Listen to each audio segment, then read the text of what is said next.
नहीं है। भला किसी का कर न सको तो बुरा किसी का मत करना। फूल नहीं बन सकते हो तो कांटे बनकर मत रहे। साधु वह क्या कर फल ऐसा,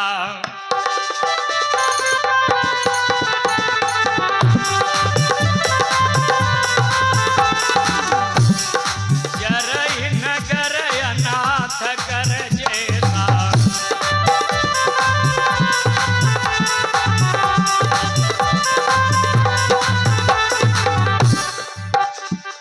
साधु वह क्या कर फल ऐसा, जरई नगर अनाथ कर जैसा।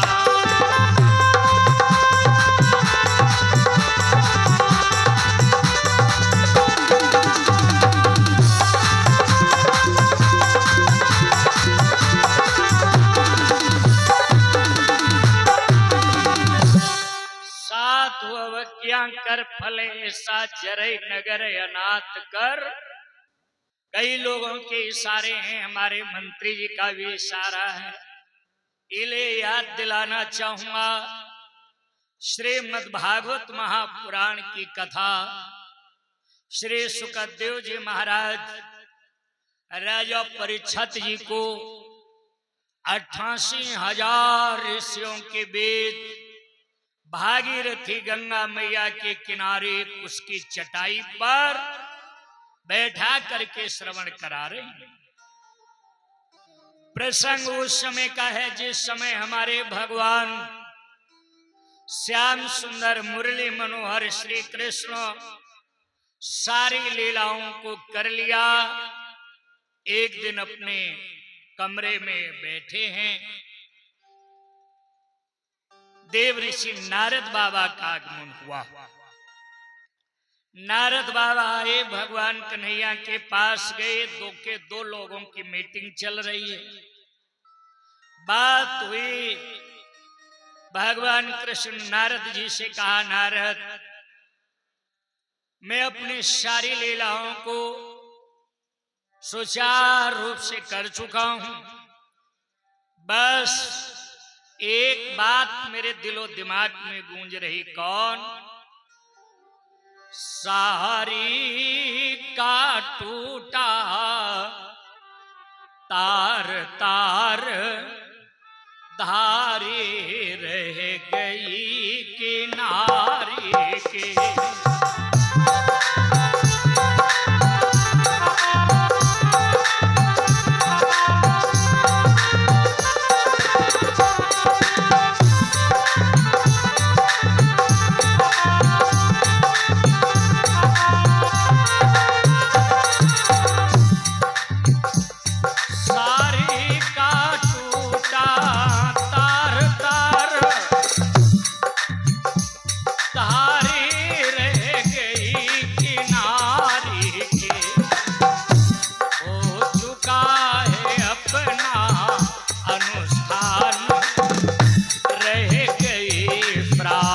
गंधारे के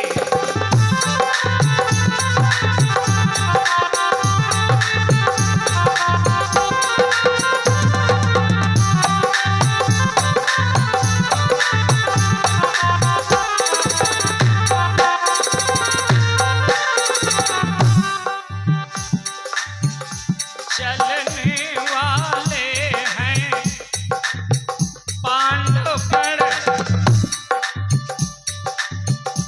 चलने वाले हैं पांडवगढ़, चलने का समय हमारा। ये यदुकुल को ले चलने को बोलो क्या यतन विचारा।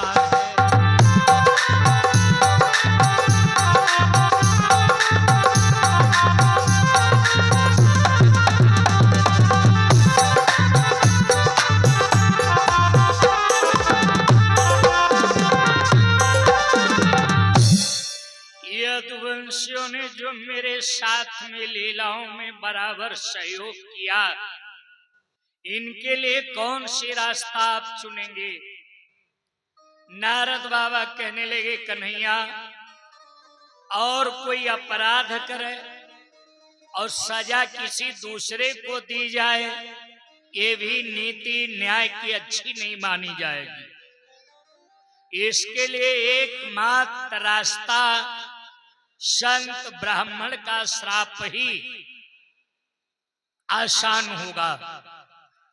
भगवान समझ गए कन्हैया लीलाधर को थी कहां, लीलाओं में देर सिद्ध कर दिया शीघ्र ही यदुकुल का अंधेर।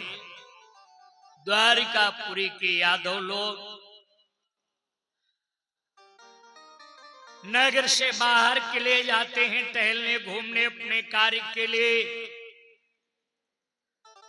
अंधेर कैसा सिद्ध हो गया? दुर्वासा ऋषि अपनी संत मंडली के साथ, जमात के साथ आए, द्वारिकापुरी के किनारे बढ़िया आसन लगा लिया। जमात मेरे भाई बहन बिटिया लोग समझ रहे हो ना, गृहस्थ की बारात और संत की जमात। पहले 70-70, 150 महात्मा एक जमात में निकलते रहे। रात्र हो जाती है, जिस गांव के किनारे उस गांव का मुखिया मजबूत बंदा अगवानी करता है, भोजन पानी का प्रबंध करता है। रात्र में ठहरती है जमात, सवेरे चली जाती है। यदि गांव के लोग इच्छुक होते हैं, उन्हें विनय करते, महात्मा जन आज और आप हम लोगन को सेवा दे दें, तो रुक भी जाते हैं। तो दुर्वासा जी अपनी जमात के साथ आए, द्वारिकापुरी किनारे ठहरे। और इधर यदुवंशी लोग, बुरा मत मानना, देहिम जब पुरपुरी आवत तो दुनिया भनगौ दिखाए लाया। मार बाहें झिटकत पखौरा निर्खत चल, हमरे अलावा कोई है ही नहीं। आप देखा क्या, एक महात्मा रोज बैठा दर्शन देता है। किसी ने कहा, भैया ये संत जी को हम देख रहे हैं आज 4 दिन से 5 दिन से बराबर यहीं बैठे नजर आ रहे हैं।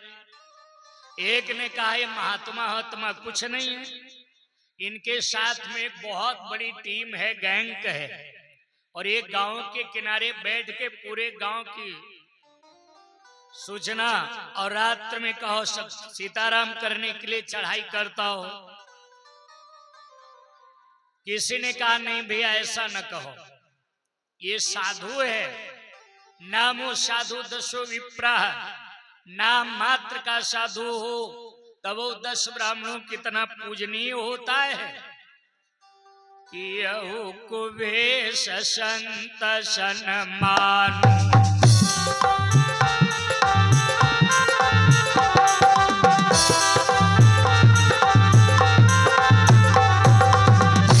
जग जामवंत हनुमानु, जग जाम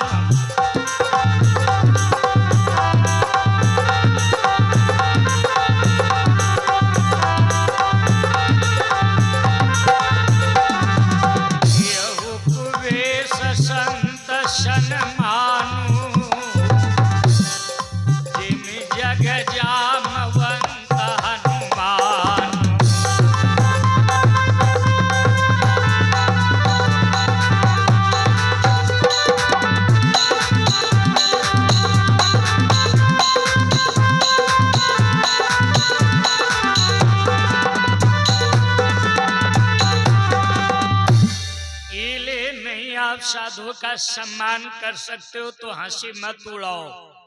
किसी ने कहा, भाई हम इनको साधु नहीं मानेंगे, ये इनसे घर में कोई काम धाम सधा नहीं। ये ले गिरुआ भगवा धारण करके महात्मा बन गए, घर में हुआ खटापट और बाबा बने झटापट। नहीं नहीं भैया ऐसा नहीं, एक ने कहा नहीं नहीं, एक ने कहा तो कुछ ठहरो, सच झूठ अभी खुल जाएगा, जांच की आंच में कांच और हीरा नेक ठहराएगा।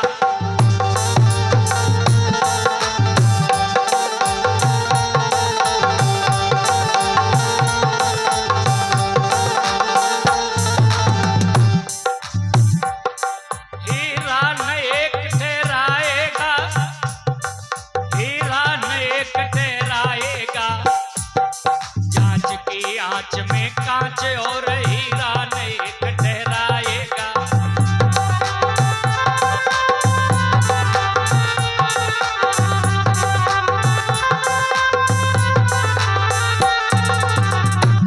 अभी इनकी परीक्षा हो जाए, चपका दी गई नोटिस बाबा के पंडाल में, आप शंकराचार्य हैं कि नहीं है पहले इसका प्रमाण दो।